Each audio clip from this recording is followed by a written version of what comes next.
Today we're going to learn about the final three melachot.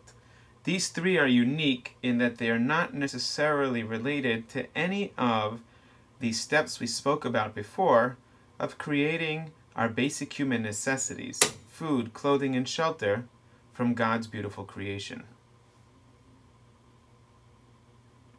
The first one, of course, is making a fire.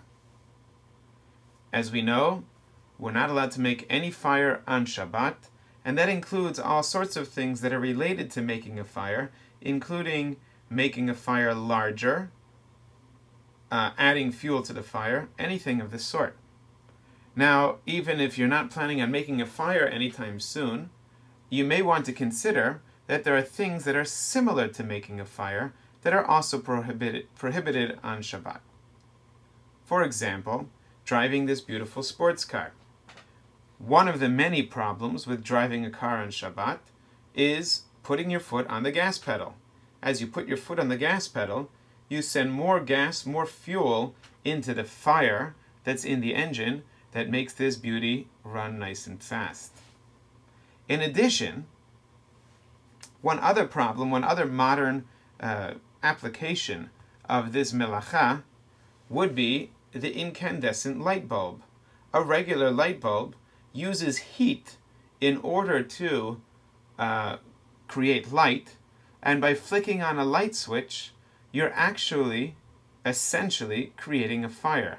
Even though there's no actual fire that you could see, that you can touch, but if you look at the light bulb carefully, and you look at that little white wire that's going on right up there, that wire is heated up by the electricity, and it's that heat that throws off the light that we use in our modern homes.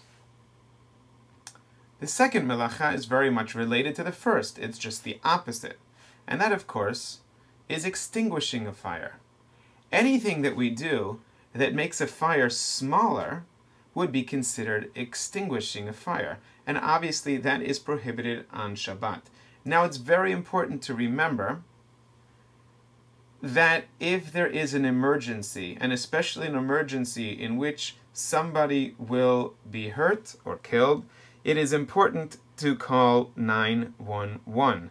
You cannot be so religious and say, well, there's a fire and my teacher told me not to put out a fire on Shabbat.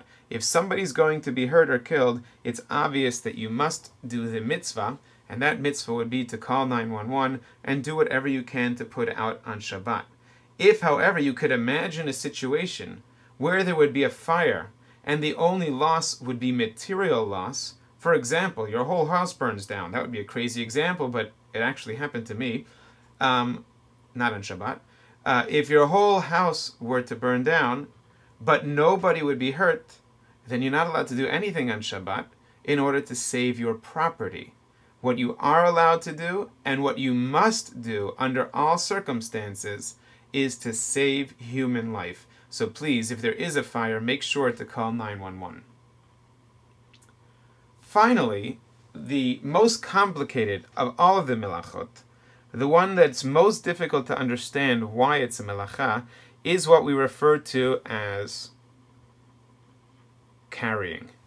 On Shabbat, you're not allowed to carry from a private property to a public property, from a public property to a private property, or 4 amot, which is the equivalent of about 6 feet, in public property. In another video, we'll go into detail about the melacha of carrying and what it means.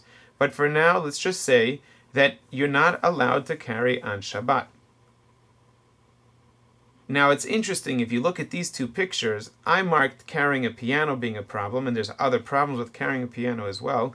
But technically, if you were inside of your home and you wanted to lift a very heavy object and walk around with it the entire 24 hours of Shabbat, technically there may not be any problem with that.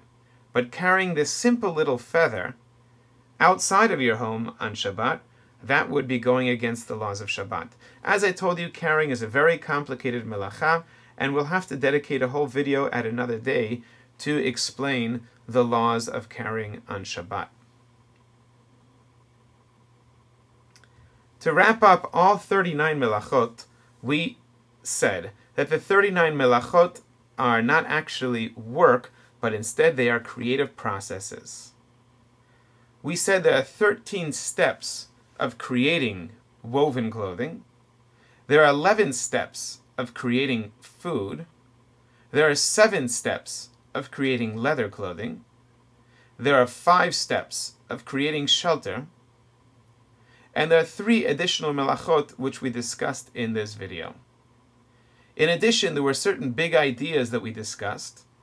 The first is that God rested from creating, not from working.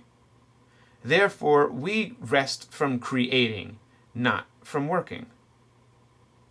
We also discussed that what human beings create is not actually creating. Instead, we transform what God has created for us into our basic human needs. And we said there are 39 of these steps, 39 transforming steps, in which we transform God's creations into our basic needs, which are food, clothing, and shelter.